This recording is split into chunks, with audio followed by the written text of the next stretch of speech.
what it conjures up in my mind is this straight line. It's a linear path from A to B or Z. And that's not how it works, right?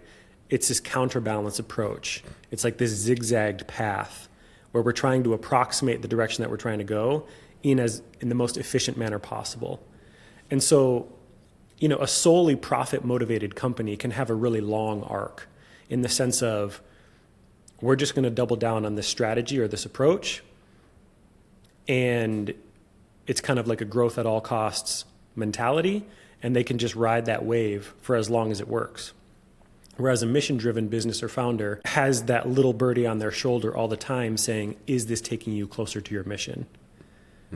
And so it's this kind of waffling back and forth, this counterbalance, this zigzag back and forth to try and course correct to make sure that they can run a successful business and continue to pursue the North Star. Yeah, so that takes a lot of sophisticated awareness to be constantly monitoring the impact of what you're doing and also monitoring the viability of the business itself. Yeah, there's a restaurant in the basement of the building that I'm in right now, and they have not been open for the last week, and we're not exactly sure why. But at the time that we're recording this, there are protests happening in the Twin Cities. It's January 16th of 2026. Perhaps that business has chosen to close for the time being, and it's a value-based decision. It's clearly not the right one for their bottom line, right? They're not making money. They are still paying rent. But if they have chosen to close for a value-based decision, then they're following their North Star in that sense, right? It's a values thing.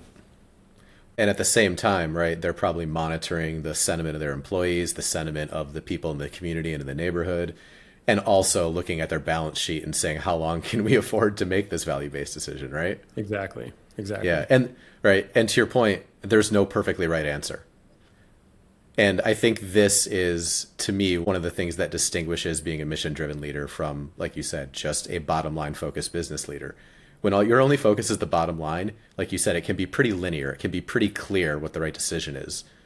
But when you're balancing bottom line with values, now there's no perfect answer. And there's a murky world that you have to navigate. And I think a lot of the leaders that we work with feel really seen when we understand that's the world they're operating in and that we have experience guiding them through that process. Yeah, I mean, I think a perfect example of this, or a recent one that comes to mind, is Sarah Brown from Gatherwell, right? I mean, her podcast, she was very clear with how she feels about the Western, I shouldn't say Western medicine, but specifically Western healthcare system. Having come from that system, she feels like, okay, it's totally broken. It's a complete train wreck. She's still working within the healthcare system. She's just trying to do it differently.